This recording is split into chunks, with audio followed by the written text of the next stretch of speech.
Prokaryotic कोशिकाओं में कौन सा अंग नहीं होता है? तो प्रोकैरियोटिक कोशिकाओं में न्यूक्लियस अंग नहीं होता है। यूकैरियोटिक कोशिकाओं में डीएनए कहाँ स्थित होता है? तो यूकैरियोटिक कोशिकाओं में डीएनए न्यूक्लियस में स्थित होता है। जंतु कोशिका में कौन सी संरचना नहीं पाई जाती है? तो जंतु कोशिका में क्लोरोप्लास्ट संरचना नहीं पाई जाती है। आगे बढ़ते हैं। एक कोशिकीय जीव का उदाहरण है। एक कोशिकीय जीव का उदाहरण प्लाज्मोडियम है। गोल्गी निकाय का मुख्य कार्य क्या है? तो गोल्गी निकाय का मुख्य कार्य पैकेजिंग व सर्व है। आगे बढ़ते हैं। किस कोशिकाओं को स्वच्छता कर्मचारी कहा जाता है? तो स्वच्छता कर्मचारी लाइसोसोम को कहा जाता है। पिनोसाइटोसिस क्या है? पिनोसाइटोसिस तरल पदार्थ का प्रवेश है। सबसे पहले जीवित कोशिका किसने देखी थी? तो सबसे पहले जीवित कोशिका किसने देखी थी? तो सबसे पहले जीवित कोशिका लीवेनहॉक ने देखी थी। कोशिका सिद्धांत की पुष्टि किसने की थी? कोशिका सिद्धांत की पुष्टि रुडोल्फ विर्चोव ने की थी। कोशिका का रंग किसके कारण होता है? कोशिका का रंग वर्णक के कारण होता है, जिसको हम पिगमेंट्स भी बोला जाता है। कोशिका की वृद्धि और विभाजन किस चरण में होता है? तो कोशिका की वृद्धि और विभाजन इंटरफेज चरण में होता है। राइबोसोम किससे बने होते हैं? तो राइबोसोम प्रोटीन और आरएनए से बने होते हैं। ईआर का कार्य क्या है? ईआर का कार्य जो होता है वो होता है प्रोटीन संश्लेषण। कोशिकीय श्वसन में ऊर्जा किस रूप में संग्रहित होती है? तो कोशिकीय श्वसन में ऊर्जा जो है सो एटीपी के रूप में संग्रहित होती है। टार्गर दाब किसके कारण उत्पन्न होता है? तो टार्गर दाब कोशिका में जल प्रवेश के कारण होता है। वनस्पति कोशिकाओं में रिक्तिकाओं का क्या कार्य है? तो वनस्पति कोशिकाओं में रिक्तिकाओं का पदार्थ का भंडारण कार्य इसका है। किस अंग में दोहरी झिल्ली होती है? तो माइटोकॉन्ड्रिया, न्यूक्लियस, क्लोरोप्लास्ट, ये सभी में दोहरी झिल्ली होती है। प्लाज्मा झिल्ली का कार्य क्या है? तो प्लाज्मा झिल्ली का कार्य है अर्धपरागणीयता और विनिमय नियंत्रण। मानव कोशिका में कितने गुणसूत्र होते हैं? तो मानव कोशिका में 46 गुणसूत्र होते हैं। कोशिका में आनुवांशिक पदार्थ कौन सा होता है? तो कोशिका में आनुवांशिक पदार्थ जो होता है वो डीएनए होता है। डीएनए की डबल हेलिक्स संरचना किसने बताई थी? तो डीएनए की डबल हेलिक्स संरचना वाटसन और क्रिक ने बताई थी। राइबोसोम किस पर उपस्थित रहते हैं? तो राइबोसोम ईआर और साइटोप्लाज्मा पर उपस्थित रहते हैं। क्लोरोप्लास्ट में कौन सी प्रक्रिया होती है? तो क्लोरोप्लास्ट में प्रकाश संश्लेषण की प्रक्रिया होती है। डीएनए और आरएनए किस प्रकार के अणु हैं? तो डीएनए और आरएनए न्यूक्लिक अम्ल प्रकार के अणु हैं।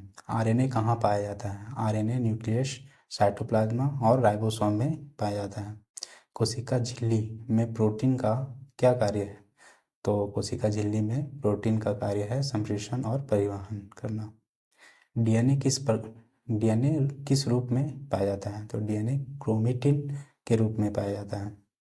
आरएनए का कार्य क्या है? आरएनए का कार्य है प्रोटीन संश्लेषण में सहायता करना। जंतु कोशिकाओं में सेंट्रिओल का कार्य है। जंतु कोशिका में सेंट्रिओल का कार्य है कोशिका विभाजन करना। प्लाज्मोडेमाटा क्या होते हैं? तो प्लाज्मोडेमाटा कोशिकाओं के बीच संपर्क मार्ग होता है। एटीपी किसका संक्षिप्त रूप है? तो एटीपी जो होता है वो एडेनोसिन ट्रांसफॉस्फेट का संक्षिप्त रूप होता है। कोशिका का कौन सा भाग स्राव करता है? तो कोशिका का गोल्गी निकाय जो है सो क्या करता है? स्राव करता है। ईआर कितने प्रकार के होते हैं? तो ईआर 2 प्रकार के होते हैं। एक होता है खुरदरे और दूसरा होता है चिकने। मतलब एक खुरदरे होते हैं और एक चिकने होते हैं। कोशिका विभाजन के कितने चरण होते हैं? तो कोशिका विभाजन के 4 चरण होते हैं। पहला होता है प्रोफेज, दूसरा मेटाफेज, तीसरा एनाफेज और चौथा होता है टेलोफेज। चलिए आगे बढ़ते हैं। साइटोप्लाज्मा किस प्रकार का द्रव है? तो साइटोप्लाज्मा कोलाइडल प्रकार का द्रव है। वनस्पति कोशिका में मुख्य ऊर्जा स्रोत क्या है? वनस्पति कोशिका में मुख्य जो स्रोत है वो सूर्य का प्रकाश होता है। डीएनए की दो श्रृंखलाएं कैसे जुड़ी होती है? तो डीएनए के दो श्रृंखलाएं जो होती हैं वो हाइड्रोजन बॉन्ड द्वारा जुड़ी हुई होती हैं। आरएनए कितने प्रकार का होता है? आरएनए 3 प्रकार का होता है। पहला एमआरएनए, दूसरा टीआरएनए और तीसरा आरआरएनए होते हैं। कोशिका के भीतर की संरचना को सुसज्जित राजमार्ग कहा जाता है। तो कोशिका के भीतर जो सुसज्जित राजमार्ग होता है उसे एंडोप्लाज्मिक रेटिकुलम बोला जाता है, जिसका शॉर्ट फॉर्म होता है ईआर। लिपिड का संश्लेषण कहाँ होता है? तो लिपिड का संश्लेषण स्मूथ ईआर में होता है। कोशिका की आकृति को कौन नियंत्रित करता है? तो कोशिका की आकृति को साइटोस्केलेटन नियंत्रित करता है। डीएनए का पूरा रूप क्या होता है? तो डीएनए का पूरा रूप होता है डीऑक्सी राइबो न्यूक्लिक अम्ल।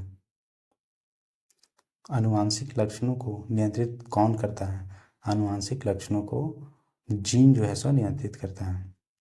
क्लोरोप्लास्ट किस वर्ग का अंग है? तो क्लोरोप्लास्ट प्लास्टिड वर्ग का अंग है। ईआर किसके साथ जुड़ा होता है? तो ईआर न्यूक्लियर मेम्ब्रेन के साथ जुड़ा होता है। कोशिका झिल्ली को पहली बार किसने देखा था? तो कोशिका झिल्ली को पहली बार रॉबर्टसन ने देखा था। लाइसोसोम की झिल्ली होती है, तो लाइसोसोम की झिल्ली जो होती है वो एकल परत वाली होती है।